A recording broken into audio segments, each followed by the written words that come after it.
Susan Hunter here on Sioux News. Today is Wednesday, February 16th, and today we're talking to Miranda Bouchard. She is the curator from the Art Gallery of Algoma. Welcome to the show, Miranda. Thanks for having us again. You have an exciting event coming up with the opening reception to a new exhibition. That's correct. We have a new exhibition cycle opening with 4 exhibitions.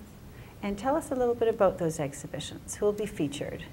This cycle is very heavy on Sioux College participation, as a matter of fact. So in the main gallery, the exhibition is called Cycles, and it features Maria Perella Ilaria, Terry Hill, Tim Harris, and Deb Barbin Sparks.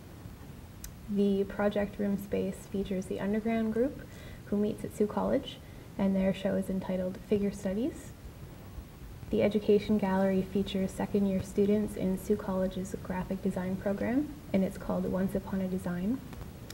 And then the lobby show is called Built, and it was co-curated by myself and our Katimovic volunteer, Sandra Regatley. Wonderful. Is there a theme to this entire show, an overriding theme, or was it contributions of artists that are making art? Just contributions of artists. I think, though, that when everyone comes in to see the shows, they will notice very many similarities. And did you keep those in mind when you were curating the lobby show? So to tie into Although those. the lobby show was an idea that sort of came about as Sander was doing research into our permanent collection, and some of the selections that he took seemed to have a lot of commonalities in terms of the way that we consider our environment based on the built environment. Okay, neat. Now the art gallery has quite a few, quite a collection, quite a few works of art in its permanent collection. Can you tell us a little bit about that collection? Our permanent collection has about 5,000 works, and that's all media, so everything from painting to sculpture to photography.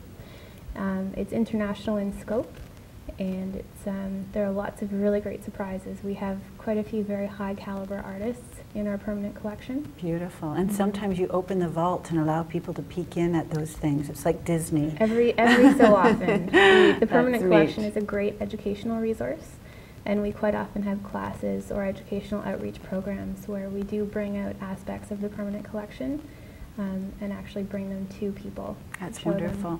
So when you have a show, that an exhibition that has 4 different shows running, do you get to see each piece before it gets put up, or how do you manage it when it's an outside organization like Sioux College with many of their artists featured? We work directly with the artists, and in Sioux College's case with the students to mount the exhibitions.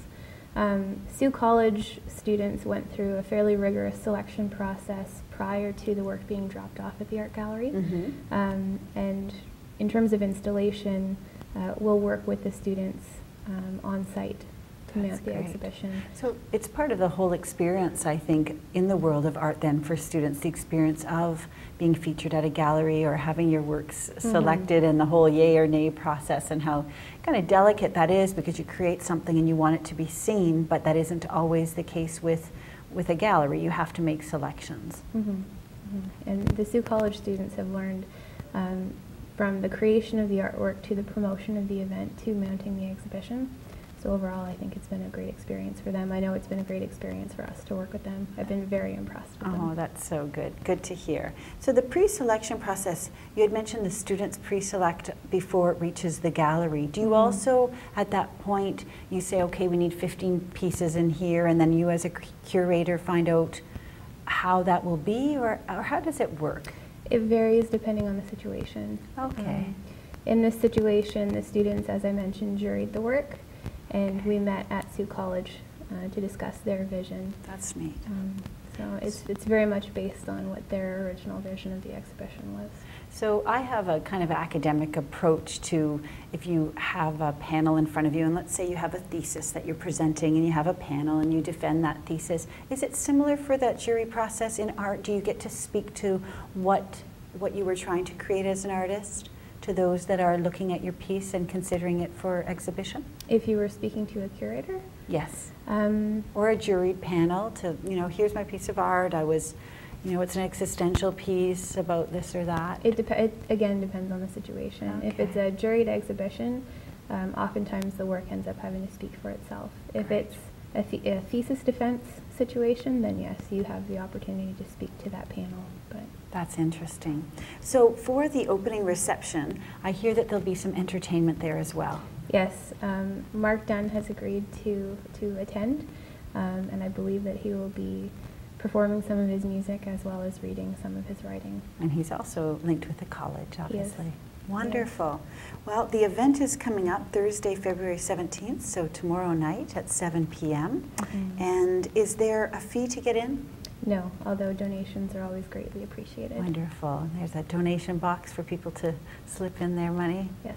Wonderful. Well, thank you for being on the show today, Miranda. Thanks again for having us. We've been talking to Miranda Bouchard. She is the curator for the Art Gallery of Algoma. The show is going to be running from February 17th to May 1st, so be sure to be there for that opening reception. It begins at 7 p.m. That's correct. On the 17th of February, so hope to see you then. You've been on Sioux News with Susan Hunter, and our show is Daytime. Thanks for being here.